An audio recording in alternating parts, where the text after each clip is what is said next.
In this video and the next few videos, we're going to be defining the main audience for our ads. So at the top under audience, we have the option of custom audiences. So if you have a brand new Facebook account, then it's very unlikely you have any custom audiences, and it's also very unlikely you have any unless you saved the audience in the past. Now, I'm actually going to skip past this as I'm going to cover custom audiences in great detail later on in the course. So really and truly, for the majority of people, the first way which you can actually target your ad is going to be by location. So at the moment, it's currently selected to people living in or recently in this location. And the location specified is United Kingdom, which is actually the country where I'm based in at the moment. So the country you're going to see here is most likely going to be the country where you reside in. So you can actually go ahead and click this drop down menu to get a few different options. So at the moment it's set to people living in or recently in this location. Now this is referring to the United Kingdom, which is my location set at present, although I'm going to change that very shortly. Another option we have is people living in this location. So this is a really good option for those who are targeting people in a local proximity.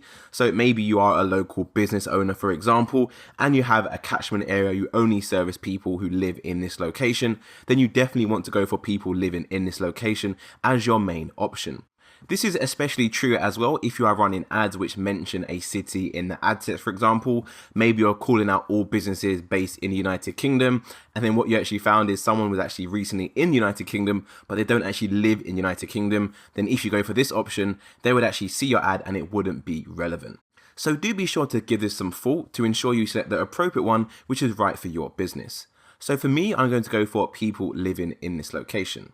Now, when it comes to the actual location where you want your ads to show, now typically what I found from experience is that it's best to start in a smaller area, especially if you are new to Facebook ads.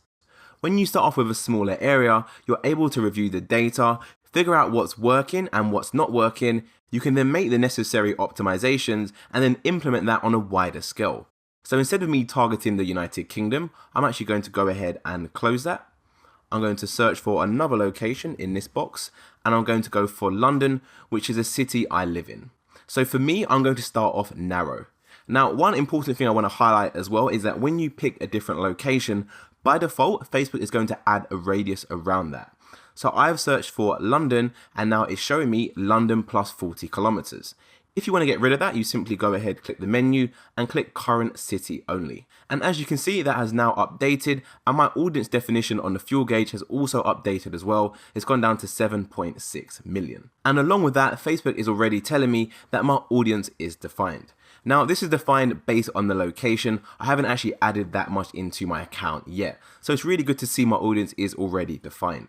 However, do bear in mind, as I'm going to be promoting an ebook, I could literally target any location in the world along with any other country. But like I said, if you are new to Facebook ads, I really recommend you start with your local area. That is especially true if you are a local business. If you offer business coaching, for example, then of course that can be done anywhere online. You don't actually need to target a location or a country. However, I still recommend that you actually do, as it's definitely going to help you get some accurate data in your local city before you start to branch out further afield.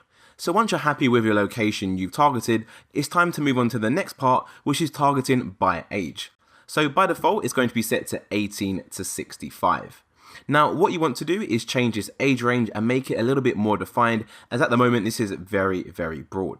Now, if you have no idea the age range of your potential customers, then what I actually recommend you do is you go onto Google and carry out a simple search to find out.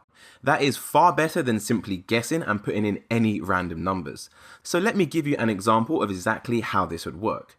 So let's imagine you have an amazing new dog collar which you would like to sell. So of course you can't show your ads to dogs because dogs obviously don't buy products. So instead you're going to be showing your ad to people who own dogs. So this would be dog owners. So all you need to do is go over to Google and type in something such as dog owner age statistics and then carry out a search. And then as you can see, Google returns some information and it says 36% of dog owners are over the age of 55 compared to just 6% of dog owners being age 18 to 24. So this tells me straight away that the majority of dog owners are aged over 55. So of course you want to check the statistics for your country and make sure they are correct, but hopefully you get the idea here. So if I was setting up ads to target dog owners, I would make sure my age range is going to start from 55 onwards. Now, one important thing to note, which is actually very, very handy to know, is that if you already have a Facebook page created, like me for example, then what you can actually do is go into your insights and then go to people on the left hand column, and what that will do is actually show you a summary of all the people who have liked your page. So for me, I can see that the majority of people who like my page are in the age range of 25 to 34. This applies to both men and to women as well. So I can also see a breakdown of my page as well by gender, which is actually the next option which we're going to go through shortly. So this is really, really insightful and will really basically give you the information that you need when it comes to setting up your Facebook ads. Of course, you do need to make sure that your Facebook page is relevant to what you are running ads about, which in my instance is a perfect fit as my page is all about me and I'm going to be promoting an ebook written by me. So I can be 100% certain that this data set is going to be reliable. This also applies to any clients you are working with too. You can simply check their insights on the Facebook page, figure out exactly who you should be showing your ads to, and then set up your ads to target those people. So for me, mine's 25 to 34. So what I'll do is I'll go back to Ads Manager and I'll change this to 25 as the minimum, and the maximum is going to be 34. And for the gender below, it's currently set to all. I'm going to change mine to men solely because I have the data which tells me that men interact with my page more than women. This is actually another really good reason why you should definitely set up a Facebook page first before you start to run Facebook ads, as it kind of gives you a little bit of a cheat really. You can see exactly who your audience is before you run any campaigns. But of course, if you don't have a Facebook page set up, it's not the end of the world, and you can easily use the strategy I just showed you to figure out who you should be targeting. So once you've set your location, your age and your gender, we are now ready to move on to the next part of the video, which is all to do with detailed targeting. So to summarize, what we've done so far is we've determined the location, we've determined our age range, and we've also determined our gender. So in the next video, we'll be diving deeper and we'll be taking a look at the detailed targeting. I'll see you there.